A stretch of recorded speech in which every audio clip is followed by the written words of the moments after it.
Bueno, distantziarekin beste eriketa mota bat da bi puntuen arteko distantzia emon, baina puntu itareko koordenadaren bat ez ezaguna izatea eta eskatzea ez ezagun hori. Vale? Beraz, hemen daukagu distantzia. Eta beren artean 13 dala. Beraz, 13 izango da erro, izango da 10 minus bi, berriro, dana berbi, gehi, zeken bost, berbi. Hemen daukaguna zer da? Errodun ekuazio bat. Vale? Errodun ekuazioetan zer egin behar dugu? Berbi egin, ez? Bueno, lehenengo garatuko dugu barrukoa nahi baduzuen, dena berdin dio, ez? Azken fian, berbi egiten badu, gero barrukoa ere garatu ere izango dugu.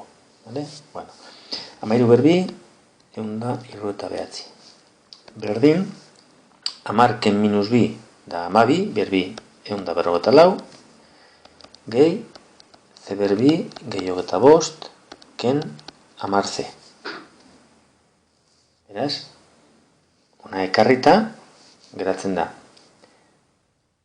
154, gehi, ze karratu, ken 25, ken 10x, ken 169, berdin 0. Hemen gehi parkatu. Hau, gehi hau, emoten dau, 169, honeaz desagertzen dira. Eta ondakago, z karratu ken 10c, parkatu, hemen ez da x, c, berdin 0. Bai? Ekuazio honetan, gogoratu, c ateratzen dugula bidekei komuna, eta ditugu bi soluzio. C berdin 0, eta c ken 10 berdin 0, hau da, c berdin 10. Gogoratu, errodun ekuazioetan, egia esatu inbako nuke, hemen ordeztuta, egia dala. Vale? Begira, geratzen da, 13 berdin erro, 12 berbi da 154, eta zeken bost, C0 bada, da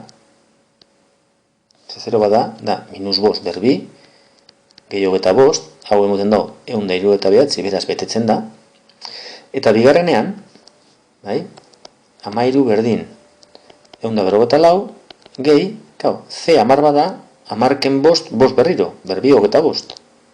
Bai? Hala, 169, egia da, betetzen da. Beraz, soluzio biditugu. Bata, apuntua izango da 10C, 10-0, eta beste aukera bat da 10 puntua. Vale?